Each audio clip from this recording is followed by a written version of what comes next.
Thank you, guys. What's up, my brother? Robert, how are you? To you, good morning. Good morning, good afternoon, good evening. Yeah, it's evening here. Yeah, that's right. Yeah. We've got, 8 a.m. here. The sun sort of comes up between about 7:30 a.m. here at the moment. So, Look like it's cold there. yeah, it's, hang on, I'll show you a bit of I don't know if you can see the early light coming through there. Very nice. It's nice and sort of hazy. It's about 5 degrees here. So that's about 40 Fahrenheit. Okay. So it's fresh, but it's not a wintry day or anything. So it's kind of nice. Right. How far are you from Bern? Actually, a stone's throw. We are not far from each other at all. G'day, Bern, if you're watching. I think I saw his name pop up before. So, he's a few blocks away. So, Really? Yeah. How long have you known him? It's a good question. I reckon we probably started getting to know each other better around 2016, but I knew of Bern a bit before that, just through seeing what everyone was getting up to around the place. But we come across each other here and there at exhibitions and things, and then I'll pop in for a cup of tea. He's still overdue to come over to my workshop for a coffee or a cup of tea or something like that. So, but get along with him well. He's a lovely guy. Yeah, he's a good dude. Yeah. Okay, so we're gonna hop into some questions. All right. Now, do it. 2 conversations ago, we had a conversation with Mark Jupiter, and he slipped up, and now we have an additional conversation that's going to be the absolute last one. Maybe we had 11. Jupiter's going to be the 11th, and then we're going to go to the 12th, and I'll get to you when it's time. All right, so what word or phrase do you overuse? What word or phrase? Jeez, you're going straight to the hot questions. Yeah. Does it have to be woodwork related or? No, these are life questions. Probably I throw I don't know at the end of a lot of things, but it's usually one of those things that you say when you kind of give your idea of something, and then you sort of go I don't know at the end of it. Maybe it's if you're talking to someone, maybe that's just to invite what they're going to say next, because you're not always expecting everyone to have the same point of view as you. So yeah, if you get right down to the brass tacks, I don't know is something I say a lot. Okay. Doesn't mean I don't know anything, but but more I kind of like the idea that people will open up and give me their point of view. So it's maybe a way of just kind of softening the end of something I say. Okay. Yeah. What is your least favorite thing to do? My least favorite.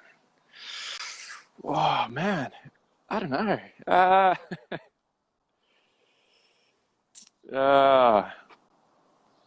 Geez, I got to dig deep for that.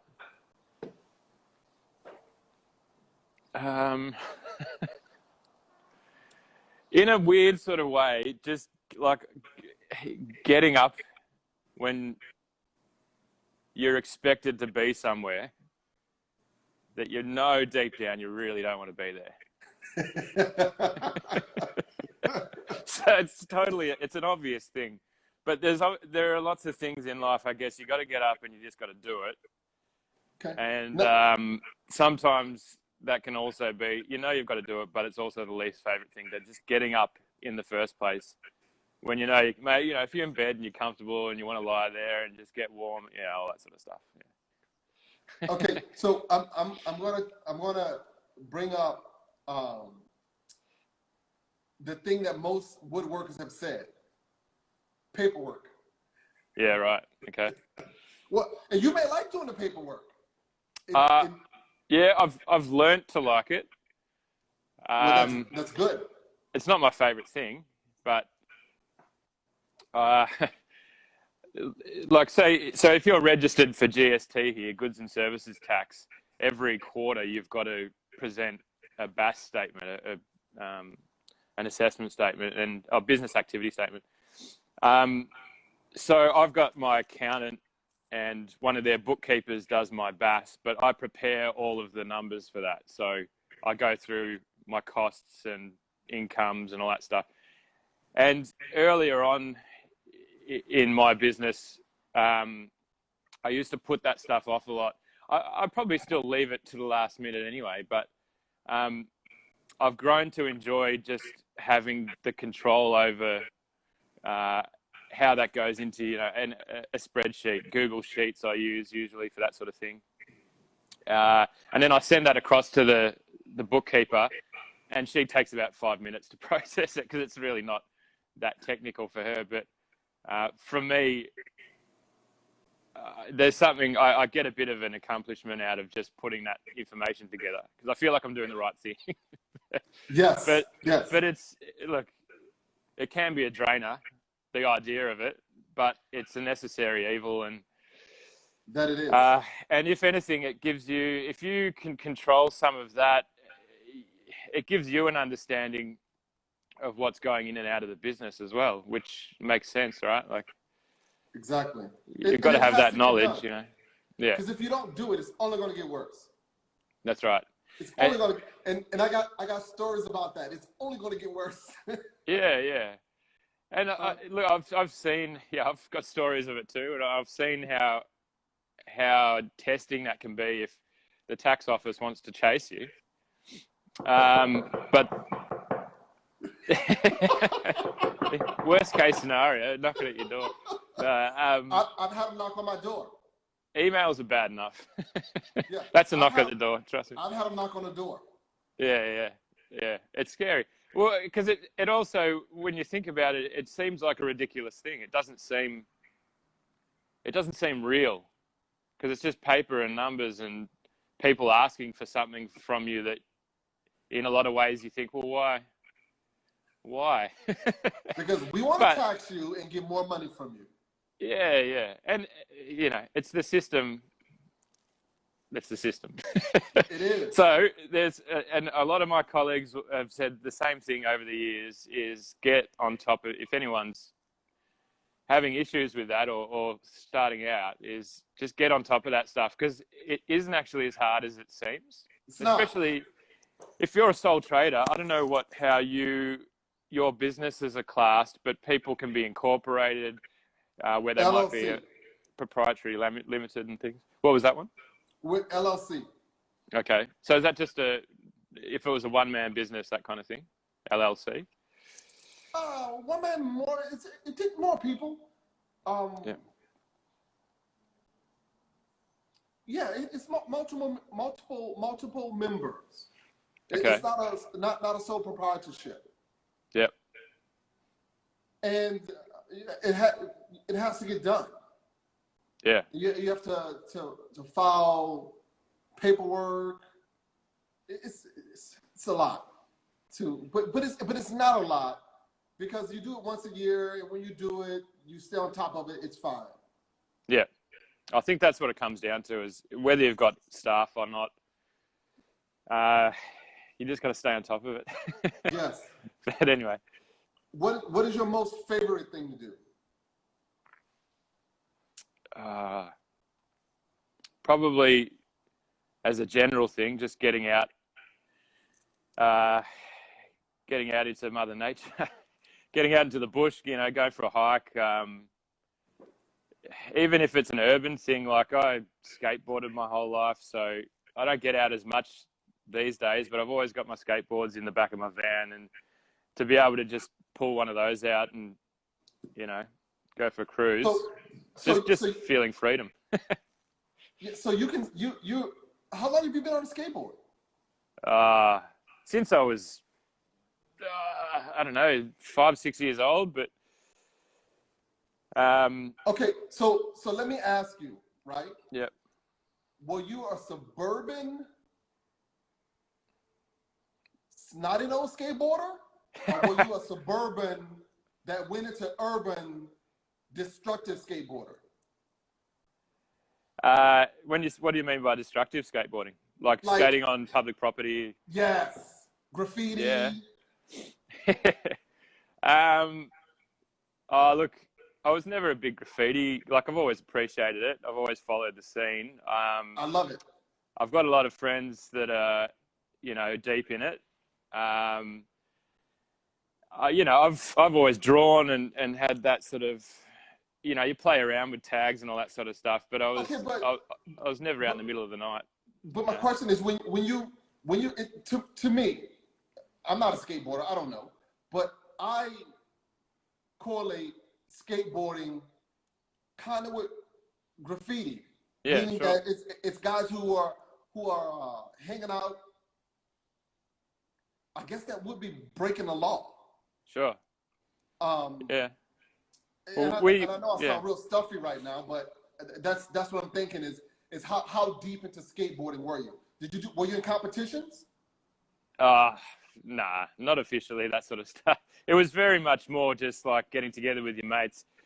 And we would, get out of school when we were sort of 14, 15. We would leave school, jump on the train, and we'd go into the middle of the city.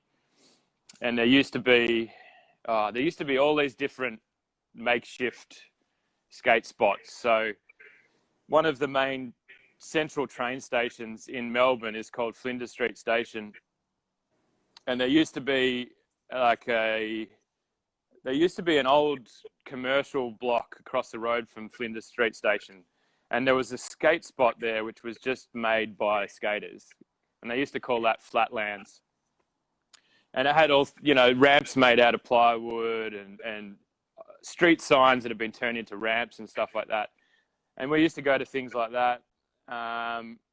They started gradually building skate parks in the city, but there was another one at this old Queen Vic Market site, Queen Victoria Market. But we used to hang out with all these guys that were sort of part of the inner city skateboarding scene, and they'd take you to these spots around town. So they were public spots that you were skating. People would get pissed off because you were, grinding on park benches and all this sort of stuff. And so there was that element to it is you're probably annoying people a little bit. Yeah. Yeah. But a lot of the time it was just, we enjoyed it the most when there was like 3 or 4 of you and you're just doing a snake run down one of the big streets in the city. You don't feel like anybody's getting in your way, and more of that. Street skating was just more about having the freedom to go wherever you wanted, and no one could tell you what to do. So, okay, that's what we enjoyed about it. Yeah. Have you made a skateboard like now? Do you? Nah, never. I've always just wanted to make a really rustic one out of, the guys that do it with little slabs and things like that. I put together my own boards when I make them up, but I've never actually built one out of timber. No. Okay. What is the one thing you would change about your spouse or significant other? G just logged on. I think she's watching right now. What would I change? No, nothing. She's amazing. Good answer. Okay. What makes you tick? What makes me tick?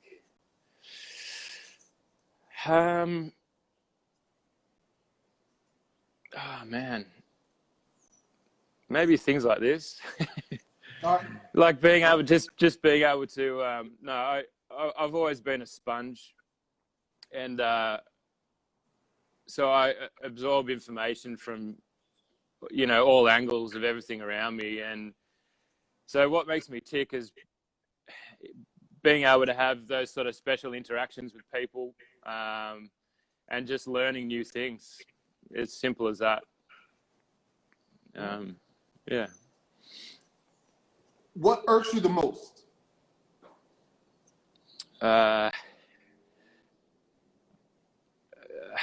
What irks me the most is probably related to that is lack of insight. People, I know for different reasons, people might not have the tools in their own learnings to have insight into different, whatever it is, world issues or understanding a thing. whatever that is. But that irks me because I don't always know what I can do about it. But hopefully little things, add up. So. Okay. Yeah. What sound makes you happiest? What sound? Yes. What sound makes you happiest? What sound? This is a really interesting question. Man. I think whether this sounds cheesy or not, like at home, there's a lot of birds that hang around in our backyard. I kind of like when I can just hear them getting about. That's a popular answer. Yeah, because it usually means that everything's just a bit quiet, and you don't just have to listen to the thoughts in your own head. You just they're out there just doing their thing and haven't got a care in the world probably. So. Yep, the sound of silence. Sure. What sound bothers you the most?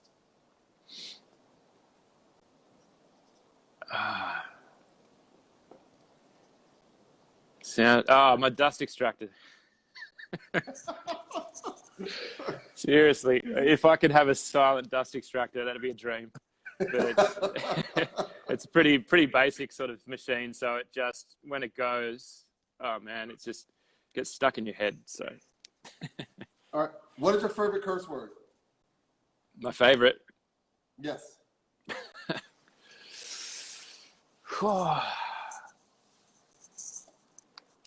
You obviously cuss a lot. Really? I reckon you guys are pretty conservative. Well, I don't cuss. No, okay. Yeah, no. I like combinations of cuss words. My wife and I have got a favorite one, bag of dicks.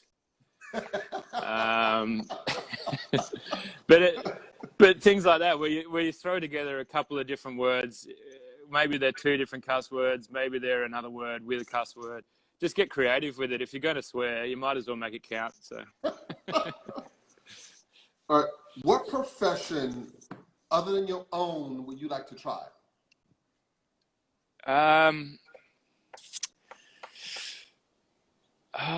Besides being a professional skateboarder. I don't know how good if I'd be any good breaking my bones all the time. Yeah, look, probably something like therapy based, sort of psychologist therapy kind of based, where I could help people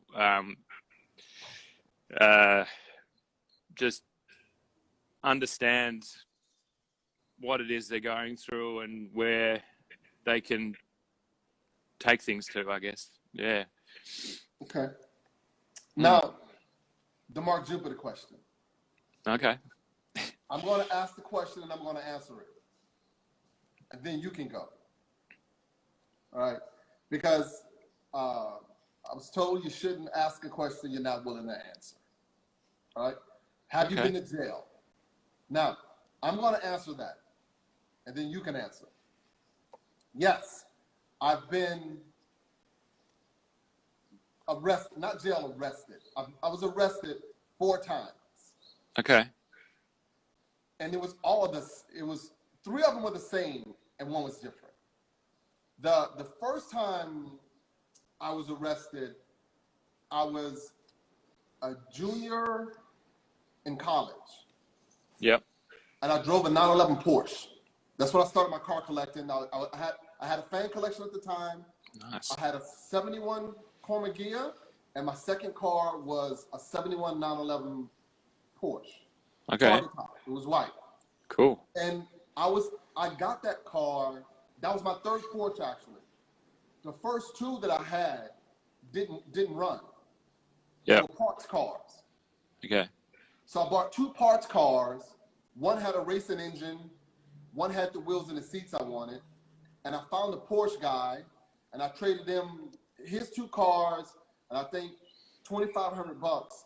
And he gave me one of his cars that didn't have an engine. So I took the big engine in a nice car, and then I had a Porsche. So I would go to Volkswagen shows because I was into Volkswagens as well. Yeah. And this guy in Vidalia, Georgia.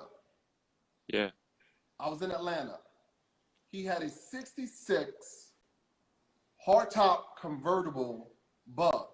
The one where you crank the top and, and the sunroof goes back. Yeah. He said it was solid, no rust. The engine was seized. And I said, okay. So he said, I'll give it to you for $300. I said, all right. So I hop in the Porsche, got the top down, and I'm cruising. I'm 30 miles from where I wanted to be. And there was the overpass. And it wasn't a state trooper. The local police officer from that town was on the overpass, and he clocked me at 120. Hopped in his car, pulled me over, and he said, man, you're driving dangerously, and the only thing I can do is take you to jail. Is this in the Bug you're doing 120? No, this was in a Porsche. I was going to say, because I wouldn't believe you if you said it was in the Bug. No, they got Bugs that'll do that. With a custom engine. Yeah, exactly. Yes, and that was the reason why I got into Volkswagens and Porsches, was to build the engines. That was the whole purpose of me collecting cars, was to build an engine. Okay. That's one time I went to jail. I went to jail. I got out in like an hour. The second time was in Liberty. I had a suspended driver license. I didn't pay the ticket. So I went in. Jackie got me out. It was like an hour or two. It was like $100. Okay. Third time, I was with a girlfriend. We were trespassing at the reservoir. And two policemen pulled over, drinking coffee. Thought it was her and I. Dropped his coffee, pulled out his gun. Yeah, right. He was looking, drinking coffee. And Yeah. once he focused in on us, we became a threat. Okay.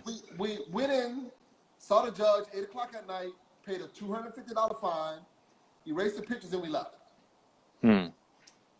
The fourth time was, I was on my way to work, had a suspended license, got locked up, and a buddy of mine from the Four Seasons Hotel got me out.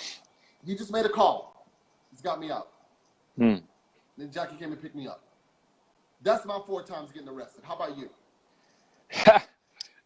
It's completely boring. I've evaded law enforcement. Mine are boring. I just don't get caught. No.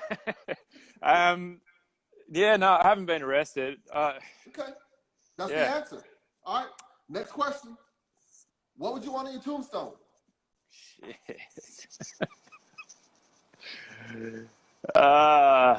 Man. I don't know. Do I want a tombstone? I don't know. Just make it a huge tree or something like that. Don't write anything on it.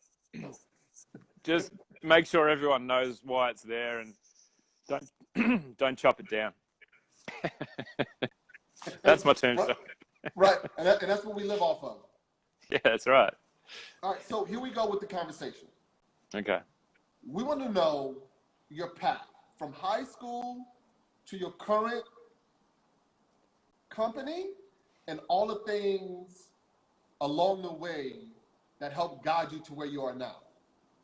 So one person asked if it's cold. It looks cold in the workshop, Glenn. I think Jamie from Dealing in Design reckons I look freezing. He jokes that my name's Glenn as well, which a lot of people mix up.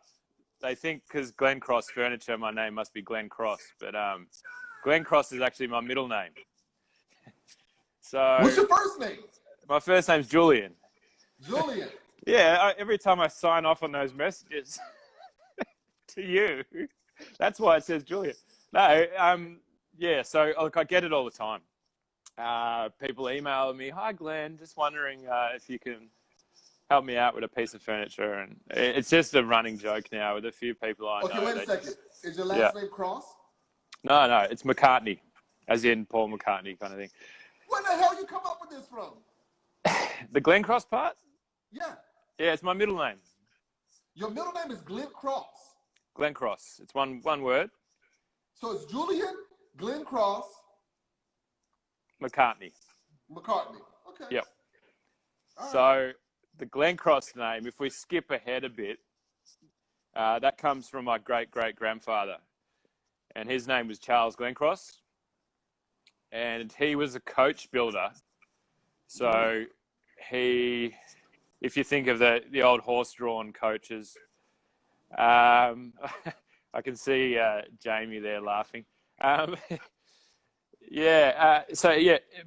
in, he came across from England, I believe, in the late 1800s. And he lived in Sydney, and he operated a company called Glencross & Co. And they made horse-drawn carts, for what I can see, because I don't have a lot of information. But he You know made... what? Shame on you. Shame on you. There's... You named the company after your grandfather, right? Great. You tell me, I don't have much information. No. Trust me, I try. I've been digging for years. But I know that there was a department store company called Lassiter's. And from an old photo that I've got, which I think's on my website, he made some coaches for Lassiter's. And then he was, I think he operated possibly till the early 1900s. But I didn't find out this at all until I started getting into furniture making. Wow. As an apprentice. So when I was a kid, I always used to think Glencross was a weird middle name. Like, it's not that weird, but it's an English, Scottish kind of name. It didn't sound, in a dumb sort of kid way, if your middle name was Matthew or something like that, or Andrews or whatever, that sounds normal. I thought Glencross sounded weird. I was always embarrassed by it. And it wasn't until I was in my 20s and started to get involved in this side of the trade that I appreciated it more. Because I ended up starting an apprenticeship in a really traditional side of the field, in antiques and all that sort of stuff. So it made a lot of sense to have more understanding. Like, I've always been interested in my family, but I looked a little bit deeper because there was no one in the immediate past. Like, I'm not a second, third generation woodworker. There was no one in my immediate past that I could say straight away, this is where the inspirations come from. So anyway, do you want to go back to school stuff? We can go back to earlier years, or no, just from the just keep going. after high school, your first Yeah. jobs. All right. That. Yeah, cool. Yeah, because in high school, so I wasn't a woodworker in high school. I didn't take wood shop or anything like that. And I was involved in music a lot. I used to play violin for a long time. Do you still play violin? I've still got my violin. Have I been playing it? Is it in your shop? No. I should bring it in one day. It's at home. So that was a lot of classical sort of stuff. How many years?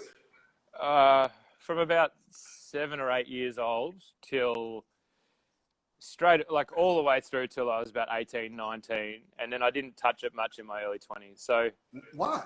I don't know. I just didn't take it any further. So I used to do all my classical exams, and I was in orchestras and all that sort of stuff at school. And but there was that side of that stuff. Wait a second. Okay. Who is Gina Trench? That's my wife.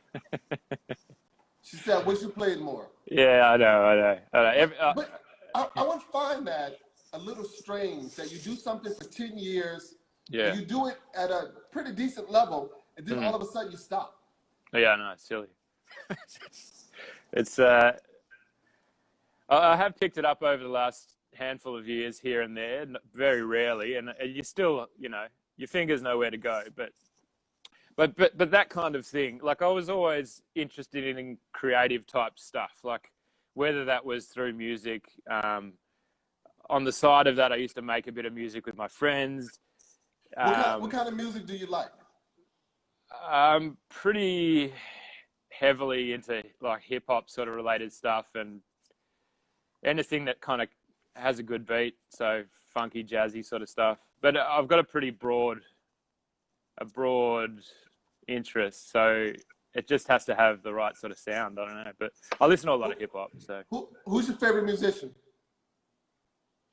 Favorite musician? That's an impossible question. There's got to be somebody that does it for you more than anyone else. One guy or girl, a band. Man, like if someone put on, I've commented before when you put links up for Premier doing a live set before. DJ Premier, his beats are like there's something about that New York boom bap sort of thing that's always got me, and that's because I grew up as a teenager. I was coming up in the mid '90s, and for me that early mid '90s sort of hip hop era, and then also like thrash rock and grunge and everything like that everything was heavy and hard. Yeah, it was either really stripped back but it had a punch to it, or it was just really distorted and gritty. And I think these days we've got so much crossover stuff that that's a good thing too, because I think people are taking a lot of styles from those times, from the 90s. Whether we realize it or not, there's a lot of 90s stuff getting recycled pretty hard right now. But that's from a music point of view. So I don't know, I always had that interest, and you put a violin under your chin and you've got this really classical piece of woodwork sitting there. And then there's a history involved with it, and you're staring down the fingerboard and you've got this little scroll there, and there's all these little things that they go into your subconscious, and you might not think about it or appreciate it at the time. And it's the same, I think, with the world. Excuse me, it's bloody cold here. My nose is starting to run.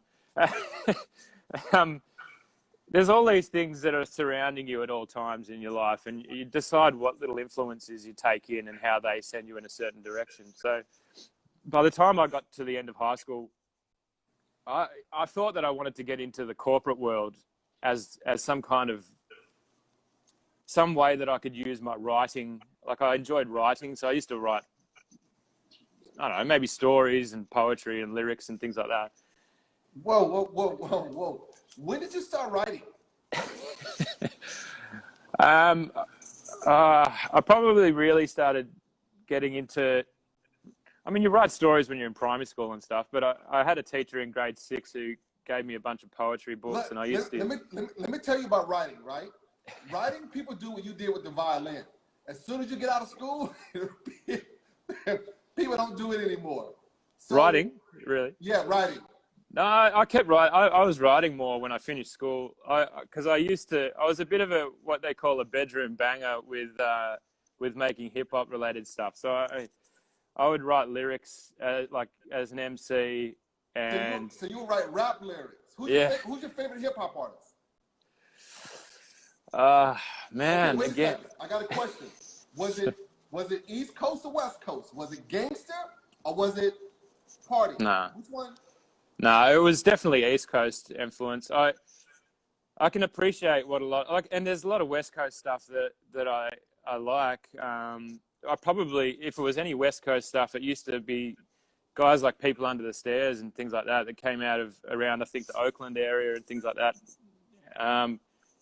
but and a bit of Dre and all that, but mostly East Coast. And I think it was because of the beats, like things that Nas were doing back when he, dropped Illmatic and all that sort of stuff. And It's crazy. Gangstar is massive for me. So Guru is I love him as an MC. He's amazing. But if you could get a point across in a simple sort of lyric and still have, all that thing about having the voice, you've got to have the voice, and all that stuff's important. I don't know if I could simplify my lyrics as much as I'd like to. They're always getting a bit complex and syllable heavy and everything, but a bit abstract. But Q-Tip's another one, by the way. Speaking of abstract, Q-Tip's is probably one of my favorite MCs of all time. And I listen to the Beastie Boys a lot. I thought they were just good musicians as well. So and they crossed over from punk and everything. So that kind of worked for me in some ways. So, but yeah, so I mean, all those sort of things. So I finished school and I started a course in public relations. So it was sort of journalistic type of work. I'd done some work experience in corporate affairs at a company, and I thought, I want to go and work with some CEOs and people like that. And that was an idea I had in my head. I don't think I actually really wanted to do it, to be honest, because I lasted for a short time doing that, and then I just went into full-time work, and I was already working at a local supermarket in a deli, and so I just kept doing that. Then I worked in a chocolate factory, and I was working a couple of jobs at one time, and saving up a bit of money. And then I just decided to go back into, I thought I wanted to go travel. So I went into tourism management, and I started doing some tourism management stuff. And I'm like, this isn't actually anything about tourism at all for some reason. But, I don't know. So you didn't travel? Not at that point. Like I was still, at the time, I'd be traveling around, we'd go to the beaches and all that sort of stuff in our downtime, and tried to surf badly and all that sort of thing. So then I'd just go back into full-time work again, saved up some more money. And I was talking to a friend, Jamie, about this the other day. I kept saving money and then spending it on study, and then not finishing the study, and then saving money. Anyway, I started thinking that I wanted to get into the federal police at one stage. So I did an entrance exam for the Victorian police. I passed that. And someone said, I think you should go and do some study to attach to it. So I went into a criminal justice course at RMIT, which is a university in the city in Melbourne. And I spent a couple of years working through that and meeting some interesting people.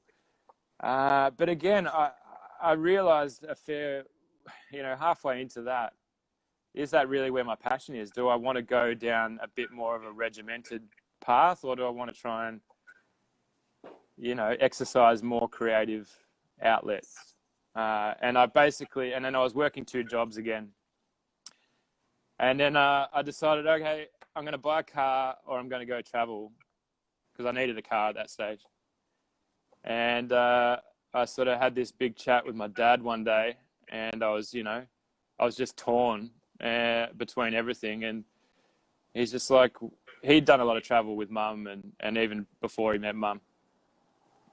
And he's just like, well, why don't you just go travel? And so I had enough money to get a round the world ticket, and I decided, but at this stage I was 22, 23 years old. Where'd you go? And, so I went over to London to start with. So a lot of the rite of passage here, people get their London visa to work for 2 years, and you live there and travel in Europe and everything. But I got over to London, stayed with some people I knew, and I was there for about 6 weeks. I got a job in a surf shop near Marble Arch in London. And I surf sort of skate shop, and I was working there for a bit. Pays nothing, like stupid, low, whatever. and then I met some people, and they were sort of involved in a bit of an art crowd, you know, some people were making movies and all this sort of stuff. And there was a group of them were going to go down to the Cannes Film Festival in the south of France and make a film for this competition. And they said, "Oh, do you want to come down?"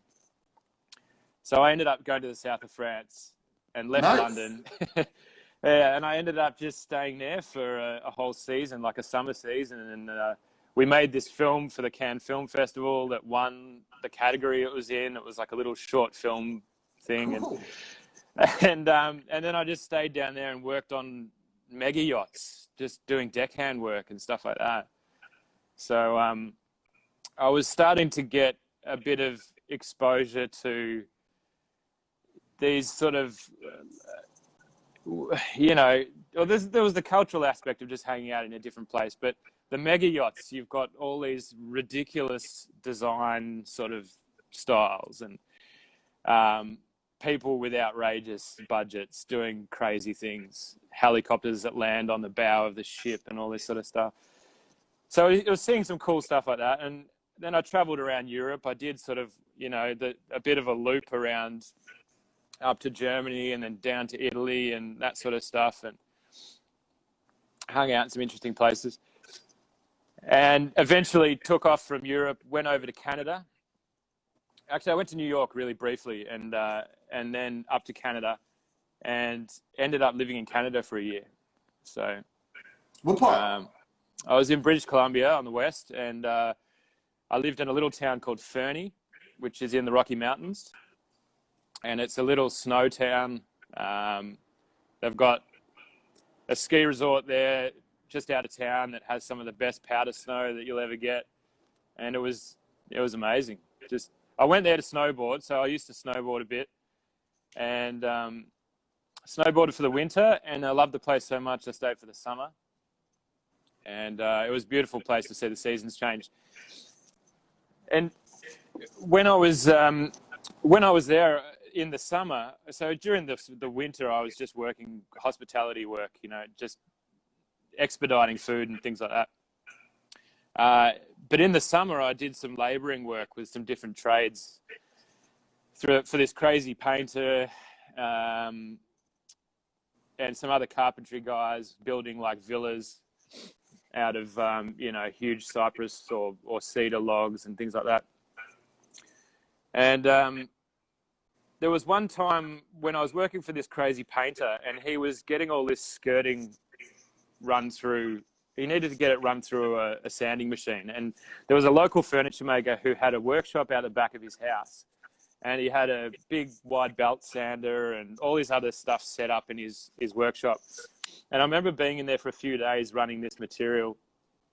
And I just thought, geez, this is cool that this guy has this, like, this is his workshop. And he's making a living making furniture and whatever. And I started to, I think, appreciate more the position that furniture has in your life, you know, how much you connect with it from day to day. And also knowing that you could potentially make that furniture from start to finish, and you would have that accomplishment. You would see the end product, rather than from. This is just a general statement about sort of corporate sort of stuff, but there's a lot of jobs in the corporate world where you don't actually get to see the end product. You just sort of assume. Anyway, so that was my theory. So I came back to Melbourne after being there, and I needed to figure out what I was going to do again. And I'm like, well, what can I do that's creative and I can use my hands and all that sort of thing? So I looked into furniture making, and at that stage I was 25 years old.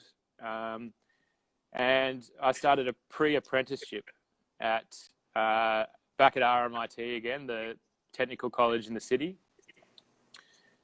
And that was a 6-month course. And then from there, you could go on to taking an apprenticeship. So the pre-apprenticeship just introduced you to safe practices, hand skills, all that sort of stuff. And about 3/4 through that course, one of my tutors, he knew I was a bit older than some of the other kids that were in the class. he knew that I was keen, and he knew that I had an interest in the historical side of things and the more technical kind of hand tools and things. So he put me forward for an apprenticeship with a business in Melbourne. And I left the pre-apprenticeship like a month early, and they gave me full credit for that. And then I started an apprenticeship. So by that age, I was considered a mature age apprentice. And then I worked for them for about a year and a half, and unfortunately their business went under. So this was in antique restoration and reproducing in the style of Georgian, Victorian, a number of other different styles. But that allowed, they were a really supportive business that allowed me to start developing some more confidence in being able to build things by myself and work from the plan and all that sort of stuff. But then their business went under, and there was another business up the road that we used to buy brass fittings from called Brown's Antiques. And Graham Brown, who used to run that, he was the old father of the business. I was seeing him one day and he said, "Oh, why don't you go speak to my son, Robert? He's 2 doors up. He makes antique furniture and all this sort of stuff." And I went next door and had a chat with him, and it turns out we go for the same football team, and he liked the Beatles, and because my name was McCartney, I think he thought that was a sign. And also because I was 25, 26, he had 2 other apprentices at the time, and they were 19 years old, you know. Anyway, I think he liked the idea that I was a little bit older, so I probably won't muck around as much. So anyway, so Robert's a renowned Melbourne furniture restorer and reproducer, and he produces really high-end reproduction furniture at a level that's not matched really much that I can see locally. And a lot of that furniture was based on English and French provincial sort of style. So big dining tables with stretcher bases, turned legs, parquetry tops. I don't know. We even did Biedermeier chests of drawers and things like that, in amongst doing restoration work and everything. And it was like restarting my apprenticeship, because his techniques were even more traditional, much more traditional than where I'd been before. But he also had a lot of hacks as well. Like, he liked to do everything himself in shop. So we learned how to weld, we learned how to forge metal and things like that, and just how to manipulate timber and things like that. You know, what kind of chemicals can you use to make something look like it's 300-400 years old? So that was kind of, it was a long process, I guess, working with him, because it was so much to take in, and he wouldn't give you all the tricks straight away. You know, they had that old school sensibility of figure it out. Yeah, well, you got to figure it out. You got to do it the right way, not the wrong way. He used to say things like that. Anyway, Robert's still doing his work at a very high level out at his country property these days. So if you ever sees this, g'day, Robert. But it was, that working for someone like that, it made me dive just really deep into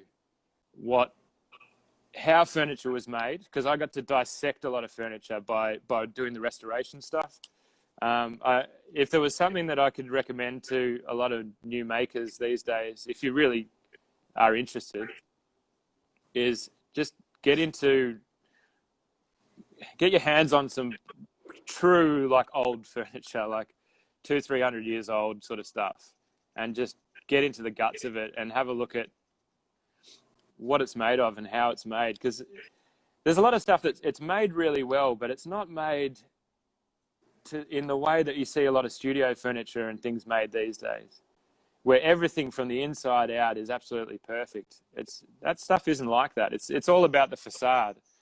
And it can still be an amazing piece of furniture. It just doesn't necessarily, like, we tear our hair out as furniture makers day in, day out, trying to perfect everything.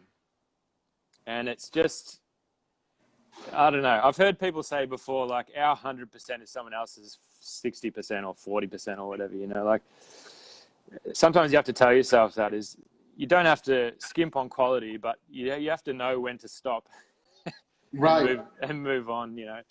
Yeah, sometimes you'll go broke trying to make it perfect. That's it, yeah. And Okay. yeah, you learn a lot of hard lessons, I think, by working on the old stuff. I didn't get to do a lot of new design when I was working there, so I stayed with Robert until late 2012. Okay, And, let me pause you. yep. We have 6 minutes. Oh, damn. Yeah. And can you talk and give us a little shop tour as well? Yeah, sure. Let's do it. I probably need to warm up anyway. All right, so I'll come outside. Where are we? So you come into my doors here.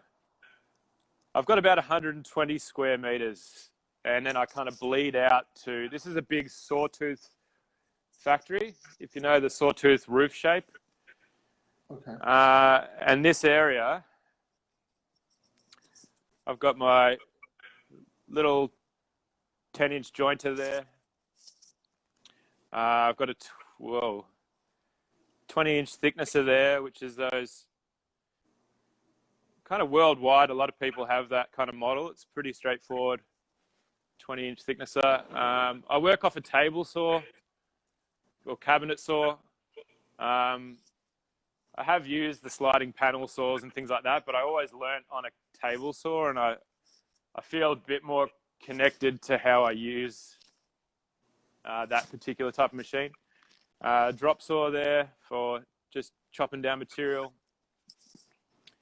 And then I work off a couple of, I don't know if this is helping at all, Robert. I've got movable workbenches here. So my setting out benches are all on wheels, which I can lock off and move around when I like. Do you ever get too busy and have to call in help? Yeah, sometimes. I'll get an assistant every now and again, but mostly I work by myself. The most common times that I get help is with deliveries. So usually my brother, I'll get him involved in that. I think he enjoys, well, I like to think he enjoys coming along on those trips, but I know that he's, you know, strong enough and he can move in the right way to carry pieces into clients' homes. I've worked with a couple of people that over the years that have come in and helped with me on different jobs as well, which I know they have the skills to help with the woodwork stuff. But yeah, generally it's a one-man operation. So, what's the biggest job you've ever had? How many pieces was that? The biggest job. Oh, for me, the bigger jobs are like small commercial jobs. So if it's a hospitality client for like a restaurant or a bar, you know, it might be an order of 40 stools or something like that. Or there was a job last year where it was 6 or 8 sort of high tables and some other bits and pieces. And those kind of jobs for me are bigger jobs. I couldn't say it was like fitting out the Regent Theatre or something like that, you know, as yet. So how long would 40 stools take you to make? If they're little low stools, I'd probably do that work over a couple of weeks, just mixed in with other stuff. But these are sort of milking stool, you know, 3 or 4 legged stools. So with the, you know, wedged in the top, that kind of stuff. So, so yeah, CG. Yeah, so like the method, the technique and all that sort of stuff is kind of simple. It's just that repetitive nature, which, yeah, like once you set it up and start going, it's not that hard. But I think anything that, anything that you've got to do multiples of, if they're exactly the same type of product, you're always sort of trying to make sure that everything looks the same if it needs to. But yeah. Who inspires you as a furniture maker? Who inspires me? That's a good question. It could be anyone, right? Could be. Look, my obvious ones, like early on, apart from, I got a lot of inspiration from my boss, Rob Brown, because of his ability to work in any kind of medium. He figured things out in his own shop. I think he taught me how to have initiative in just doing something yourself if you need to. But that also taught me that if you need to get someone else to do something, there's nothing wrong with that too. If you need to outsource. Exactly. So there's a lot of things that I learned from that experience that taught me to do something a different way, if that makes sense. What not to do, as well as what to do. So I'll use that as because they're equally important. Yeah, absolutely. And look, there's other I've got beautiful books by George Nakashima and Sam Maloof. I mean, we know those American makers. There's just something. 50 seconds. Give me another question. No, we could hop off and hop back on. It's your call. Yeah, I mean, if you want to keep chatting, I'm happy to do that. I mean, it's up to you. Yeah. I know you're the only one there. Wood from the Hood was on earlier. He had a whole thing going, so we did an hour. So it's completely up to you. Yeah. Yeah, we can do that. I mean, if we hop on, hop off, and only go for another 5 minutes, it's fine with me too. Like. Okay. Yeah. All right. Let's do it. All right. Let's get back on. All right.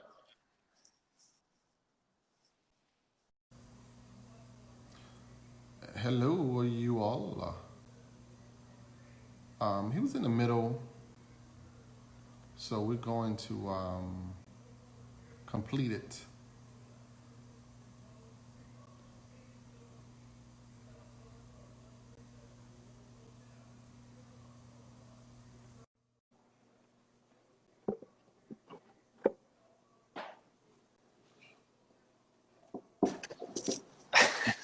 Here we are. Hello again.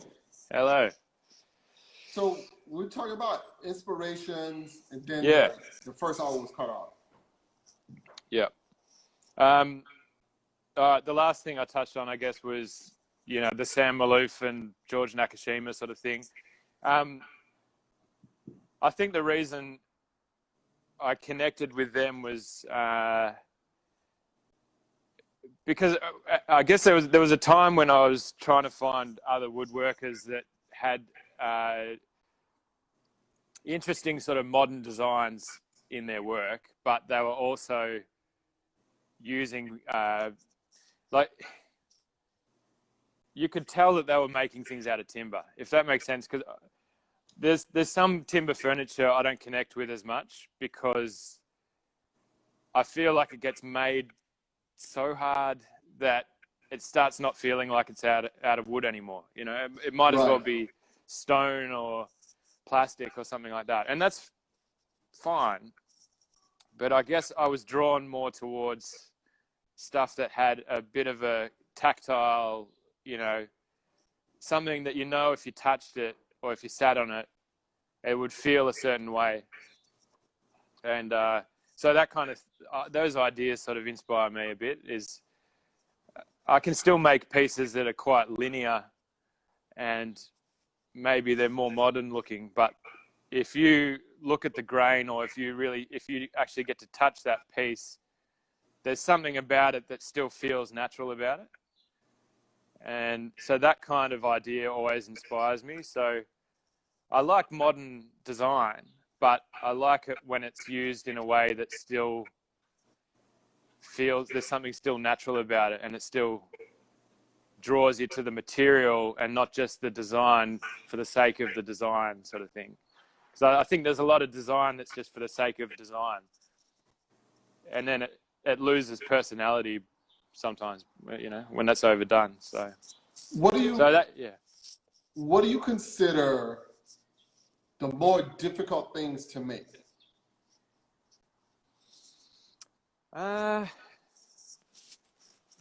Is there anything you want to make that you haven't yet? Yeah. I think one of the things that I've keep putting off is more sculptural sort of stuff. So just some freestanding sculptural stuff, you know. I don't know if that's going to be like a freehand kind of carving thing where you... What's stopping you? Nothing. Me. Yourself. I'm stopping me, yeah. Like, it's not like I've got the timber there. There's timber in the racks over there. I've got some, you know, nice bits and pieces from different parts of Australia that I'd like to use. I've got some American timbers in there that I could use. I'd like to come to your yard sometime, man. That's one thing. When I was over in the States in 2018, and I messaged you a couple of times, and Gina and I were in New York City at one stage, and it was purely a time factor that I should have just jumped on the train and gone to Yonkers, but... Yeah, we talked about that. Yeah, but it was just, by the time that we'd spent hours and hours in the city, going through all the galleries and stuff that we hadn't been to before. And then we stayed down in Brooklyn for a couple of days, and it just didn't happen. And if I can ever get my ass over there, again, I'll be there in a sec. Yeah, because that's the thing that that's one thing that I wish we could have more of here, but I know it's just purely probably the fact that we have less people and all that sort of stuff. But having access to some of the timber yards and things like that, it's a lot harder to come by over here. So you don't have like here we have a bunch of timber, we have a bunch of guys with mills, and you know, guys make their own yards. Yeah, which is awesome. Like there's a guy that myself and a bunch of other local makers, Bern included. Hey Bern, if you're still there. Bern, he just came back on. we go see some guys out in about an hour and a half's drive out of Melbourne, and they mill blackwood that comes from which is an acacia. They go down to the coastal regions and they take blackwood off country properties, and then they bring it back to their sawmill, cut it up into slabs, and anyway. Okay, what's blackwood? Blackwood is, I'll probably get the pronunciation wrong, but the genus, or it comes from Acacia melanoxylon, I think is the correct pronunciation. Do you have it in your shop? I do, yeah. I'll get you, there's a slab here. That's sort of, if you can get close enough, there's a little bit. So it's kind of a, it depends where it comes from, but you've got this stuff here is from the Otways. So it's down on the kind of southwestern sort of coastal region of Victoria. Hope I got that right. And this particular, I usually try and find stuff that has a bit more chocolatey brown in it. So depending on the piece, it can almost look a bit like walnut, but it has a bit more red and orange in it sometimes. So quite often when I talk about blackwood, I talk about the heat that it has. And that's because sometimes, depending on how it's cut or the tree that it's come from, it can just look really warm and almost fiery, but it has chocolatey streaks in it. So it's a really beautiful timber, and it's, you know, it's one of my top Australian timbers. It's been used widely in cabinetry and furniture in Australia for... What's your favorite timber to use, period?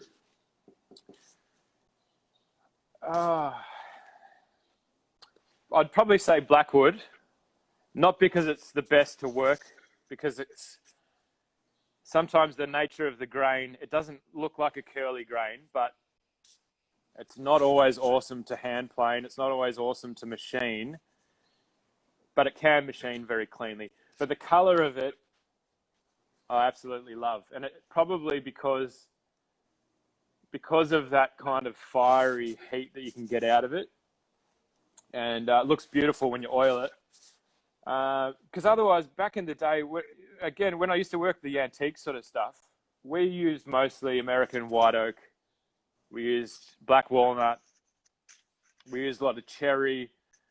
It was all these traditional cabinet timbers that came from America. And we'd use English oak and things like that sometimes, and Italian walnut as well. But they're still essentially very similar timbers to those other American hardwoods.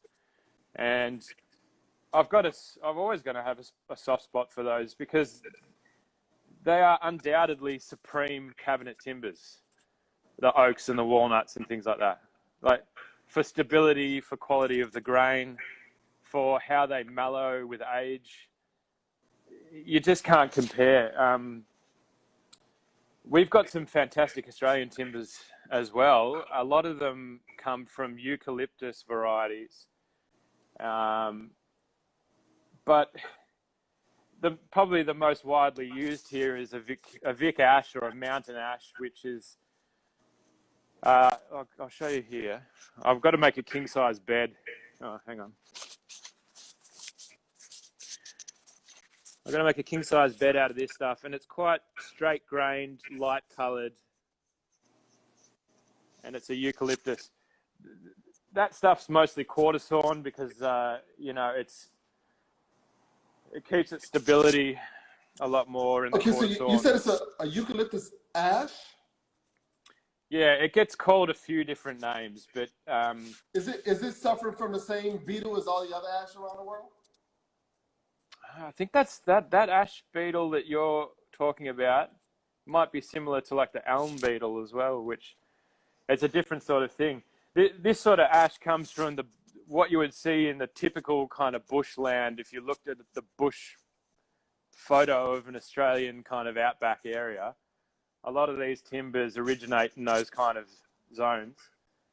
This kind of mountain ash eucalyptus is a very tall, straight growing tree. And it has one of the straighter grains for the eucalyptus varieties. Whereas some of the other eucalyptus, they come from drier climates and even tropical climates. And their grain becomes really interlocked and curly. And the density of the timber is so intense that, you can cut it on a saw and it looks like you've cut through stone or something like that. That's one of the things with some of our Australian timbers. They're so beautiful. The colours are amazing. This ash is quite plain, but some of the other timbers are chocolatey and they're purpley and they do all sorts of things. But they're so bloody dense and heavy. You can't just use them as... If you're using it as a solid panel, like to join up a tabletop or something, your tabletop's going to weigh 200-300 kilos or something like that. So quite often the best use of some of our Australian timbers is in veneer form, which I don't do a lot of veneer work in my work, but yeah. I generally prefer to use as much solid timber as I can. So there are certain Australian timbers that I steer away from, and I've got no problem combining Australian timbers with American timbers.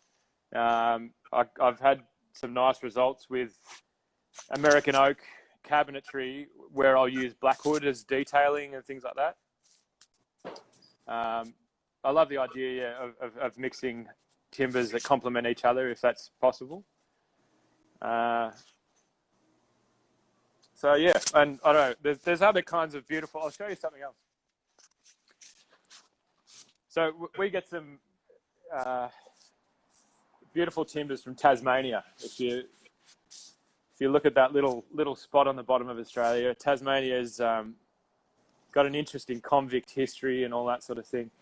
But they've got a few amazing timbers that come out of their forests that have been used over the years for different things. And there's this, actually, I'm taking it to the light. This piece here is a piece of hewn pine. Nice. Have you heard of hewn pine, Robert? I have. I've heard of it. It's I mean, this piece probably comes from a tree that could have been anywhere from 500 to 1,000 years old. Wow. And it's a slow growth tree that sort of grows about 1 millimeter a year, roughly. Kind of like yellow pine. Okay. Is that a similar slow growth? Or? Yeah, but it's gone. You don't have it anymore. Yeah, it's wow. Native American timbers. Yeah, Southern okay. yellow pine, hard pine. Yeah, wow. I think that's something that you've pulled out of some of your salvage operations, haven't you? Yeah, yeah. Well, this hewn pine is... Okay, let me ask. Do you ever do any of that? Are you into salvaging? Wood? Yeah. So, look, most of the salvage sort of timber that I would get would come out of homes, as opposed... I probably use stuff that's come out of factories and things like that too, but quite often I'll salvage, a job lot of timber out of, that will be old stud walls out of a house or something like that. My wife and I did some renovations at the end of last year on our house, and it's a brick veneer kind of late 1960s home, and all the old timber walls have like 2x4s and things like that in the walls. And I salvaged a lot of that and have been making a couple of pieces of furniture for our house out of the salvage material. So, I've always had some involvement with recycled timber in my practice, whether it's for myself or it's been for clients. I've got, no problems making things out of that stuff.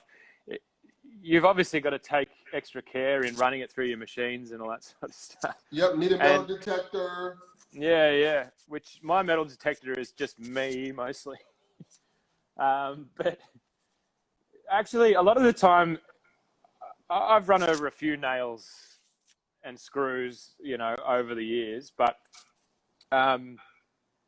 the thing that really gets your machine blades is the gum pockets in the eucalyptus. So a lot of the older material was pretty rough milled stuff, and you'll get heavy pockets of gum in a lot of the boards. And when that runs through, it's just kind of like running through glass, I guess. So that chips your blades and things.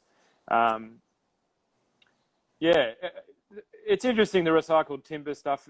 It can sometimes, the way it's used in design is often pretty heavy. And I don't mind making things a little bit chunkier, for want of a better word. Like, I kind of like that feeling, but I think there's still ways that you can make stuff with chunky proportions and still make it feel a little bit elegant if it needs to be, And that's when recycled timber here sometimes gets a bad name because people just slap it together and throw some steel legs on it and say that's a table. There's no consideration for the structural support of the tabletop and all that sort of thing. But, at the same time, it's still being used for something functional. People love it. But, if I use it, I try to use it in other ways that, it's maybe not typically used. And sometimes it is the same way as it is typically used. I don't know. But I like using it. Yeah, cool. Yeah, all there's nothing wrong with that. If people don't have any questions, and I'll let you get on to your day because I know it's morning there for you. It is, yeah. There's some beautiful light coming in at the moment. Yeah. You can see one of my little plants over my shoulder there. What kind of plant is that? It is, what's it called again? It's a fern, a bird's nest fern. Gotcha. And it's just, yeah. Have you seen my plants? No. What if you got at the back? That looks like you've got a yucca or something behind you. Are you ready for this? Oh, yeah. Wow. What's that one there, the big one? I don't know what that one is. This is a king palm, and it's died on me. This Oh, one I wow. don't know, but it has a really bushy leaves, and it looks really good when it's full. But Okay. recently, a lot of leaves have been falling, and I just checked it, and a lot of them are coming back. That's Over here cool. in the corner is a really large fig leaf. I don't know if you can Yes. see that. A fiddle leaf fig, is it? Yep. Yeah. Yeah, that's a big one. And Cool. here's That's a massive. bunch of Yeah. orchids. Oh, I love orchids. Yeah. Beautiful. So what I did was, since we can't have people in, Yeah. I put in a bunch of plants. And how do they go when it's winter over there? They're okay inside? Yeah, they stay inside. Yeah. Yeah, as you know, it gets cold here. Oh, yeah. Yeah. Proper cold. Yeah. Yeah, yes, proper cold. So, yeah, so that's about it. Thank you again for your time. I appreciate it. Thanks, Robert. No, it's Great always work. great to talk to you. Yeah. Thanks, Yep, man. absolute pleasure.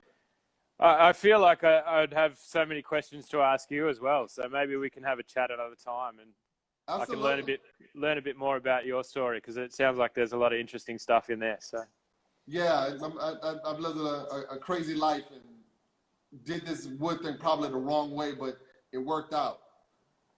So, cool. yeah. There's And Bird, no, we got to get you on here. what's that? I said, tell Bird we got to get him on here. Yeah. Well, I'll get him over to my workshop soon, and I'll give him a little nudge. But A little nudge. I'm sure he'd love to speak with you. And yeah, no, I always appreciate staying in touch with you, Robert. So Absolutely, brother. And again, if you're ever on this side of the world, give me a holler. mate, you'll know about it. All right, brother. Thanks, Julian. Thanks, mate. Take care. Take care. See ya.